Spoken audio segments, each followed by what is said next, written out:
नमस्कार मित्रांनो, आदित्य तटकरे यांचं मंत्रिपद धोक्यात. कुणाला लॉटरी लागणार? त्या नेत्यांचं नाव घेत रोहित पवार यांचा मोठा दावा.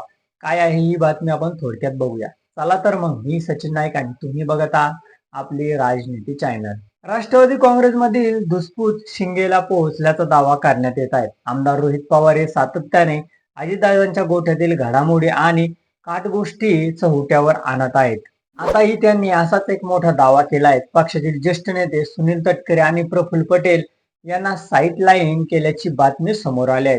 तर लगेचच या बारामतीच्या राष्ट्रवादीतून खडणीही करण्यात आले. सुनील तटकरे अथवा प्रफुल्ल पटेल यांना या विषयावर कोणतेही भाषण करणे अद्याप टाळलेलं आहे. पण पक्षांतर्गत काहीतरी शिस्त आहे असं काहीचा दावा आहे. यात आमदार रोहित पवार यांच्या दाव्याने नवीन भर घातलेली आहेत आणि तीच बघूया. त्या अगोदर चॅनलला नवीन असेल तर सबस्क्राईब नक्की करा. सध्या राष्ट्रवादीतील दोन नेत्यांमधील कथित व्हिडिओ क्लिप वादाच्या केंद्रस्थानी असल्याचं बोललं जात आहे. त्यावर आमदार रोहित पवार यांनी मत व्यक्त केलेलं आहे. दादा गेल्यानंतर 12व्या दिवशी पत्रावर सही केली गेली. ती सही कोणाची होती? एका व्हिडिओमध्ये या दोघांमधील एक नेता दादांवर खालच्या भाषेत बोलत होता. ही व्हिडिओ क्लिप दुसरं पत्र जाण्या अगोदर सुनेत्रताईंना कुणीतरी ऐकवली. ज्या व्यक्तीकडे व्हिडिओ क्लिप आहेत त्याच्याशी माझं फोनवर संभाषण झालं. तो व्यक्ती मला ही व्हिडिओ क्लिप व्हॉट्सअपवर पाठवत नाही, पण सुनेत्रा पवार आणि पार्थ पवार यांनी ती ऐकलेली आहेत. अनुभवी नेत्यांना किंवा लोकांना सहजी कुणी डावलत नसतं. खरंच पक्षाला प्रामाणिक असते तर त्यांचं पद का घालवलं असतं. या दोघांना डावलत हे आपल्याला पाहायला मिळतंय. जो संदेश द्यायला पाहिजे तो लोकांपर्यंत गेलेला आहे असं आमदार रोहित पवार यांनी म्हटलं आहे.